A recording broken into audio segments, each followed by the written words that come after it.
Welcome back to our channel, ladies and gentlemen. By the time President William Samoei Ruto was preparing to engage Kenyans on Twitter space, he knew very well that on top of the agenda was the calls to dissolve his cabinet. For over 3 weeks, people have been speculating, and there are names of notorious, if I may call them, cabinet secretaries who Kenyans feel should be shown the door. In fact, people knew that William Ruto would save his face by rolling some heads. But yesterday, when they attended the first meeting after the Gen Z storm and the uprising that really took William Ruto by surprise, the information that came out was that they discussed what had happened, how they got to the situation where they were, and that they commended the police for doing a good job, but they had decided that things were going to change. They were not going to conduct business as usual. Among the ministers or the cabinet secretaries whose necks were on the chopping board were Mitika Linturi, the cabinet secretary for agriculture, for the famous fake fertilizer that infiltrated the market, and the manner in which he dealt with this chest thumping and all that. Machogu was also, Honorable Machogu was also featuring in because of the capitation fee that and the mess in the education. Aisha Jumwa's name was featuring. We had Kithure Kindiki for the bullets that raged our country during the protest. But if there is one cabinet secretary that topped the headlines, was Murkomen himself. First, there have been a lot of corruption cases against him. There have been a lot of accidents, including buses of schools, and there's just complete mess in our roads. There have been allegations that some minister was arrested in Dubai with some dollars when he went to hide them there, apparently, and it took Ruto's intervention. And so, if there is one person who Kenyans wanted to be kicked out, it was Murkomen. And so William Samoei Ruto went to the Twitter space knowing very well that he was going to be confronted by this question: are you sacking your ministers? In other words, they were asking him, are you going to kick away Murkomen? It was not only Kenyans. Even Senator Samson Cherargei had alleged that Murkomen was so corrupt that at some point he took bribery from the Chinese contractors, so that even the very little jobs that are supposed to be done by Kenyans were given to the Chinese contractors. And Murkomen had to sue Cherargei for defamation. It got to that level. Senator Boniface Halwale said it very categorically in the Senate that Murkomen should be shown the door. And I want us to listen to Senator Boniface Halwale. But before that, ladies and gentlemen, allow me to report to you.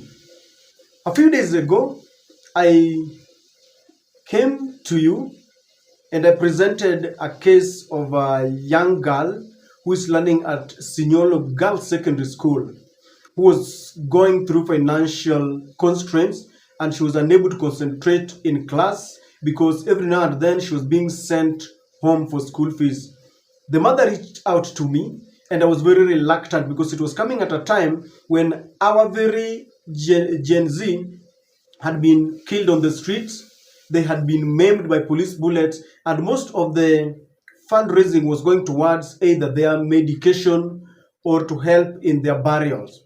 And I was very reluctant, and I told the mother, it has come at a very wrong time, because most of in the social media, if you look at what is happening, watu wanachangia wale ambao wamekufa ama wamegonjeka. But she told me, kwa imani jaribu tu. We presented a budget, or rather a school fees. The school fee structure was 47,000 Kenya shillings. And I want to thank you from the bottom of my heart on behalf of that lady, because by the time I promised I would hand over that money today on Friday, and indeed I handed over the money. We needed 47,000 Kenya shillings. Cumulatively, there are some people who sent money directly into the school account, and some people sent to me. Cumulatively, we got 48,500 Kenya shillings. We needed 47 for the school fees, but people sacrificed. Now today, because I could not travel to Sinyolo to the school, we coordinated with the mother and I was given a pay bill. So we paid, as you can see there, we paid that money, 27,000. We used the admission number. The admission number there is 7861. So I know most of you know this. We were paying through cooperative, and that is the message there, 27,000 Kenya shillings. Now, the balance, the little balance that was there, we sent it to the mother. As you can see, that is the mother there. We sent the balance to the mother, and the mother is really thankful. And I also want to appreciate you people who sacrifice the little cash that they have, 50, 100, 1,000. I want to really thank you. I know it's not very easy. And I want to thank, in a very special way, those who came in a big way. They just told me, Chando, let me clear that bill. And so I want to really thank you. That is how things went. And I think the mother said she would be, I would be planning to meet the mother, because she told me she wants to talk to the people of this channel. She's also a subscriber, and she wants to say it in her own way to thank you. So when we meet, we arranged that we had an arrangement that we'll meet, and she wants to thank you in a very special way. Now, even before that, on behalf of their family, on behalf of the Achando family, even as the YouTubers, I want to thank you very much for coming out to do this. The lady is very happy, and she says, if God allows her, one day she would want also to help others who are in need. And again, thank you very much. So, ladies and gentlemen, William Ruto today met the Gen Z on Twitter Space, and he made it very clear that he will not dissolve the cabinet.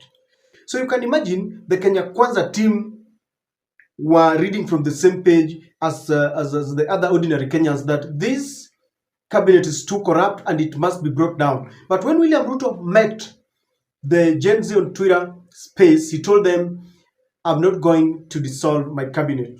In other words, I'm not going to sack Murkomen. If that is what you are thinking, I will stay with Murkomen. I will stay with Chirchir. I'm not going to kick away any of them. And ladies and gentlemen, this is going to form the basis of my analysis. Why do you think William Ruto is reluctant to send his cabinet home, even at a crisis, at a time of crisis when everyone is crying out that you need to kick out your cabinet? That's what I want us to look at, and I only have about 4 reasons. Kindly subscribe to our channel if you're watching our channel for the first time. Click the notification bell. This is the best support that you can render to our channel. Kindly give this video thumbs up, and I would like to thank you in a very special way. You are our subscribers. You support this channel in one way or the other. Ladies and gentlemen, number one, this cabinet is full of Ruto's friends, Ruto's allies, people they have been with, people who have stood by his side when he was in a political storm, when he defied his former boss Uhuru Kenyatta, and they stuck with him through the storms. They were in it together. People like Murkomen, people like Chirchir have been with him, and therefore there is no way he can dump them when they stuck with Ruto. When Ruto was being, he claimed he was being chased. He became rebellious in their second term with Uhuru Kenyatta. So it is scratch my back, I scratch yours. Number two, these are people who are being used as conduits of corruption. There are those allegations that a minister was caught in Dubai with millions and billions of shillings. We know that in the petroleum scandal, The names of Chirchir, Murkomen, and even Oscar Sudi were mentioned and they were, it was said they went there, and at some point that lady who was caught in the mess was saying that one of them said, I am here because of the boss. So these are people who are doing businesses on behalf of William Samoei Ruto. So they know the game together. There is no way he can kick them. These are the people who are pulling the strings from behind. They act on behalf of the president. And that is why there is no way William Ruto is going to kick them. Some of them are people from his tribesmen. If you've understood William Ruto well, he does not want his people, especially the Kalenjin people, to suffer. He removed someone from jail, not even cell, someone who had been jailed. You remember the Aurora and Kumarer? Everyone who has got a case and you're coming from Rift Valley, you are free. Number three, ladies and gentlemen, you know that William Ruto appointed politicians in his cabinet. Aisha Jumwa was a gubernatorial candidate. Machogu Ezekiel was a gubernatorial candidate. Most of them, Mithika Linturi, a gubernatorial candidate. Most of them are politicians who did not make it. So William Ruto was rewarding them. And if they were not politicians, there are people who are being rewarded for a job well done.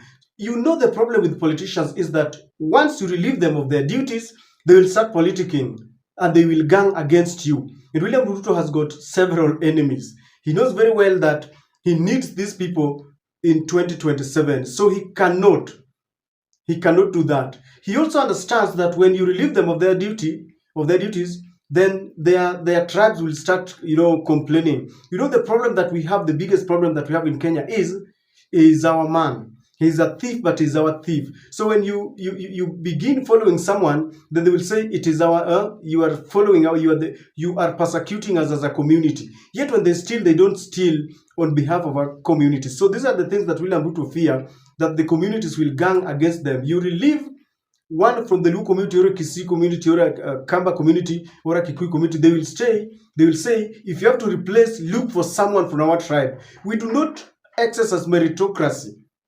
We simply want people to represent their tribes. And finally, William Ruto knows very well that is part of the problem. I remember Ezekiel Machogu when we didn't have capitation fee and he was summoned by the Parliamentary Committee on Education. He said, I have written several letters to the Cabinet Secretary of Finance, but nothing is coming forth. You know, Cabinet Secretaries act on behalf of William Samoei Ruto. And so William Ruto knows very well that even if you sack Ezekiel Machogu because people are complaining that there is a rot in education, for example, capitation fee, he has requested and the money is not coming. And so he knows very well that even if I do this, there's nothing that will happen because I am part of the problem. And that's why I believe, ladies and gentlemen, that William Ruto is reluctant in kicking out, in dissolving this cabinet.